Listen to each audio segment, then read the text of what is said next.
There's nothing worse than leaving an amusement park disappointed, and today I'm going to count down the 10 most disappointing parks I have ever visited. I should note that for many of these parks I have only had one visit, so maybe I just caught these parks in a bad day. If that's the case, I'd love to hear your comments down below.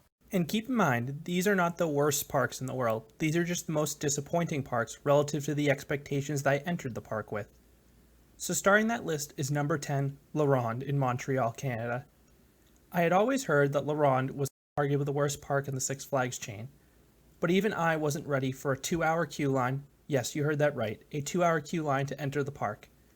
Once inside, I found several rides closed, including Cobra, and those coasters that were open only were running one train, and yes, that included Goliath.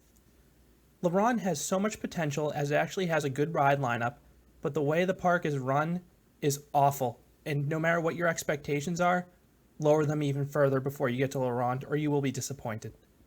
Number 9, Idlewild. I wasn't expecting this park to be a world beater by any stretch of the imagination, but I was stunned just how brutally inefficient the operations of this park were.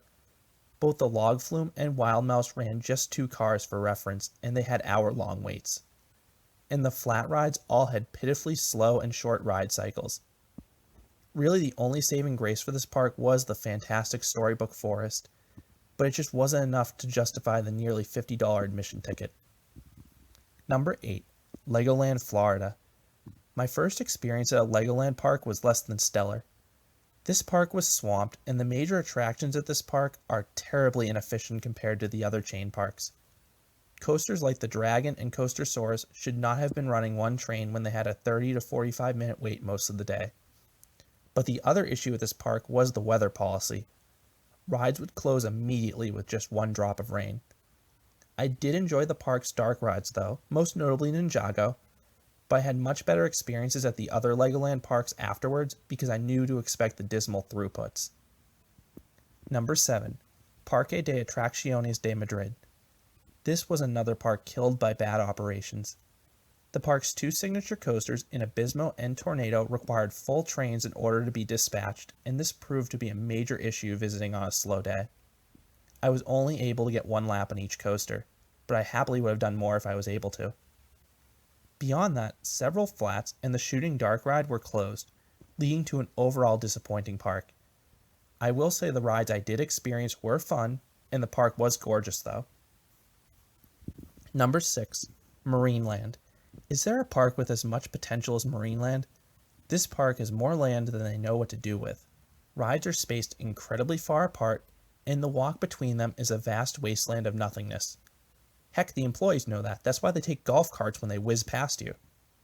The park's 2 signature attractions in Dragon Mountain, the massive Arrow Looper, and Sky Screamer, the colossal S&S drop tower, were great, but they were not enough to justify the park's lofty admission price and lack of attractions.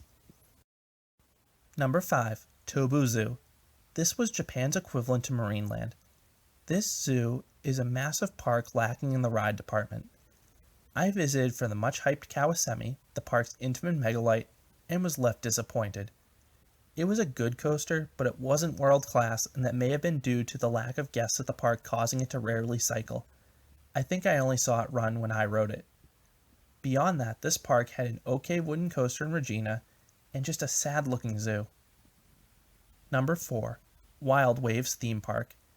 I visited this park on Labor Day weekend, so you'd think the park would have a majority of its attractions running. Wrong. Half the park's attractions were closed, including the Wild Mouse coaster. But beyond the ride closures, the park just didn't have any standout attractions. Timberhawk is unique for being an S&S wooden coaster, but it's about as tame as a wooden coaster can be. Number 3, Washuzan Hyland. This was easily the most disappointing park of my Japan trip. I think I counted a total of 3 rides that were operational.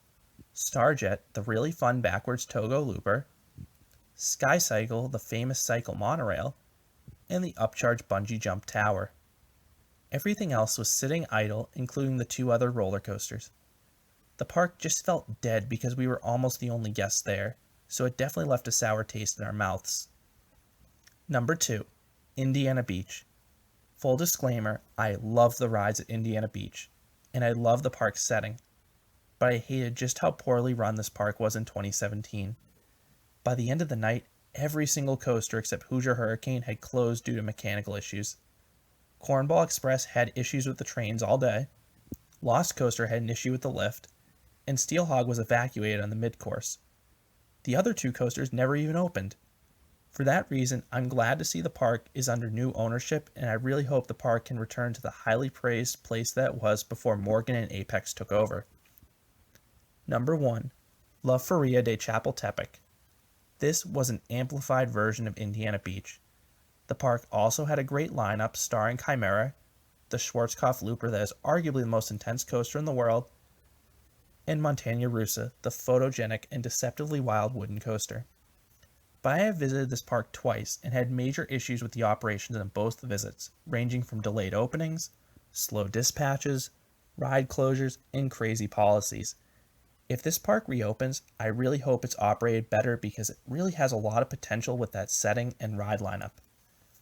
So those are my 10 most disappointing amusement parks. What are your most disappointing amusement parks? I'd love to hear your comments down below. Subscribe for more amusement park content here at Canopy Coaster, and thank you for listening.